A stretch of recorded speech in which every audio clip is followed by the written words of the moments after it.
Hi, I'm Andrew Mathis, and today I'd like to talk to you about corporate power and campaign donations. On December 12th, 2012, a 20-year-old man with a history of mental illness shot and killed 20 children and 6 adults at the Sandy Hook Elementary School in Newtown, Connecticut. 2 weeks later, a Gallup poll found that more than 90% of Americans supported expanding background checks for prospective gun owners. However, thanks to successful lobbying by the National Rifle Association, bills designed to expand background checks were overturned and did not make it out of committee. Regardless of how you feel about gun control, the fact that a lobby organization was able to outweigh the opinion of the American people should concern you. Lobbies and political action committees are more powerful than ever thanks to a series of Supreme Court decisions, the most important of which is Citizens United versus the Federal Election Commission. In Citizens United, the court ruled that corporations could spend unlimited amounts of money to political campaigns. Unless corporate personhood is banned and a cap placed on political donations, the situation we find ourselves in which whoever receives the most money in campaign donations is more likely to win, we will no longer be living in a democracy. Today I'd like to suggest to you that the best way to remedy this problem is by convening an Article 5 convention under the terms of the Constitution in an attempt to amend the Constitution to ban corporate personhood and limit campaign donations. I feel this way so strongly that I myself, a few years ago, lobbied my local representative to sign on as a co-sponsor for such a bill designed to convene an Article 5 convention. By discussing the past, present, and future of this issue, we can better understand how the situation came into being, how it is affecting our politics today, and what we can do to remedy the situation. I hope to convince you to take action as well. The strange history of corporate personhood in America begins in the aftermath of the Civil War. Section 1 of the 14th Amendment, which is one of the 3 amendments that was passed after the Civil War as a way of overturning the effects of slavery, was designed to provide full citizenship to freed slaves, and it states as follows, as you can see: all persons born or naturalized in the United States and subject to the jurisdiction thereof are citizens of the United States and of the states wherein they reside. No one shall make or enforce any law which shall abridge the privileges and immunities of citizens of the United States, nor shall any state deprive any person of life, liberty, or property without due process of law, nor deny to any person within its jurisdiction the equal protection of the laws." End quote. However, beginning in the 1880s, a series of court decisions began to interpret the 14th Amendment as applying to corporations as well as to people. This application is based on the legal fiction whereby corporations are considered legal persons to diminish the liability on the part of shareholders. In the case of Santa Clara versus Southern Pacific from 1886, the Supreme Court essentially codified this position when Chief Justice Morrison Waite, pictured here, directed the attorneys arguing the case that corporations had 14th Amendment protections. One second.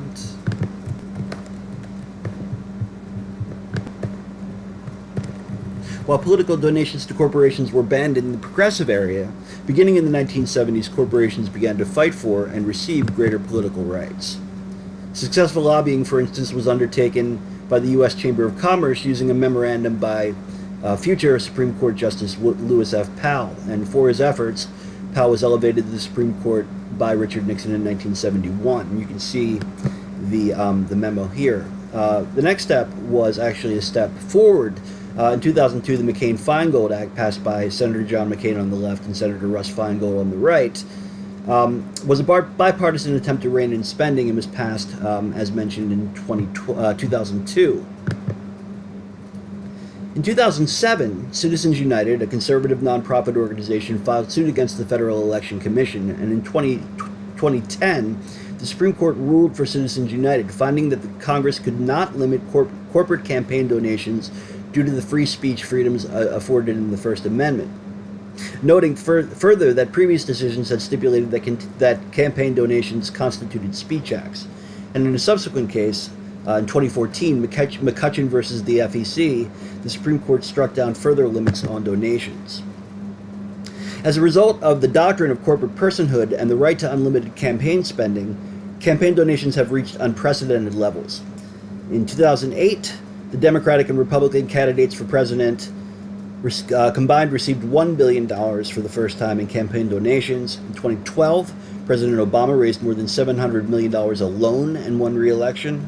In 2016, Hillary Clinton raised nearly $800 million, while Donald Trump, who largely financed his own campaign, nevertheless raised more than $400 million. And it's worth noting that while President Trump won the election, candidate Clinton won the popular vote. In the 4 presidential elections since 2000, the candidate who won the popular vote won 4 out of 4 times. And it's generally understood that a person who wants to run, for instance, for the U.S. House of Representatives must raise a bare minimum of $1 million before he or she is able to run. As noted, it's become increasingly common for votes by government representatives to be out of step with public opinion.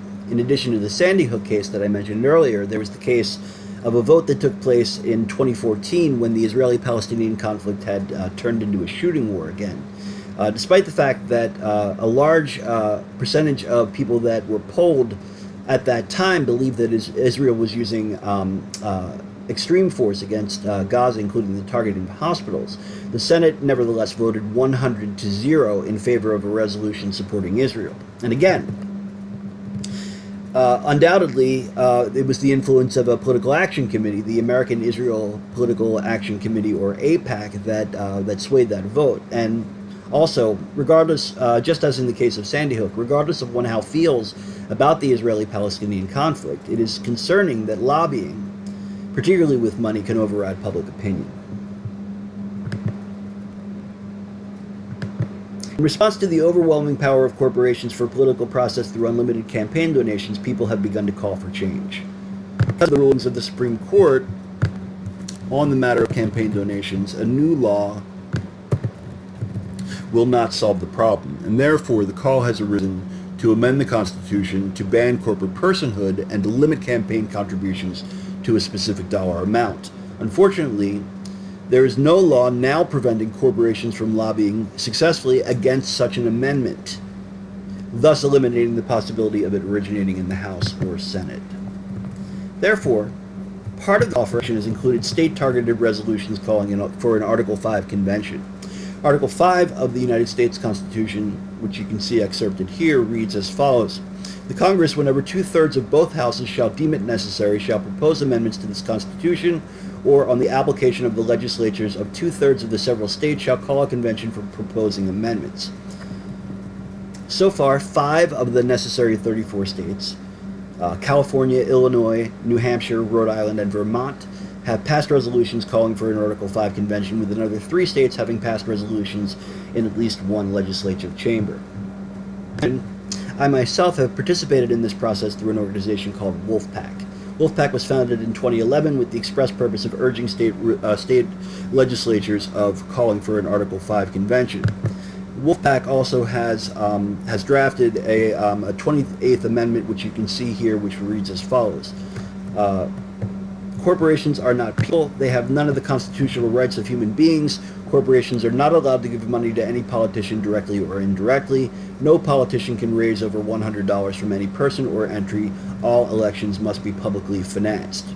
In 2015, myself and a few other people who were members of a local Wolfpack association attended a town meeting of my state representative and spoke with him about the possibility of his signing on as a co-sponsor to pending legislation in the state house to call for an Article 5 convention. And although he was initially skeptical, he eventually signed on as a co-sponsor. The bill is still in committee, but it continues to garner more support. It's likely, I hope, at some point that it will be passed. Therefore, I urge you to find or found a Wolfpack organization in your area and to begin lobbying your elected representative. Material can be found online for all 50 states at wolf-pack.com. Remember that this is not a partisan issue. It is an issue of democracy, not politics. Should you have difficulty convincing liberal friends to support this initiative, remind them that democracy is more important than money. Should you have trouble convincing conservative friends to support this resolution, remind them that although 17 of the top 20 corporations donating to political campaigns are for-profit corporations, the other 3 are in fact unions, which tend to lean very far left. In closing, I urge you to support and work toward convening an Article 5 convention to amend the Constitution with the aim of abolishing corporate personhood and limiting campaign contributions. Although it is an uphill battle, progress has been made and more can be accomplished. Remember that the voice of the people should be louder than the sound of money. Thank you for your attention. I'm happy to take any questions you might have now.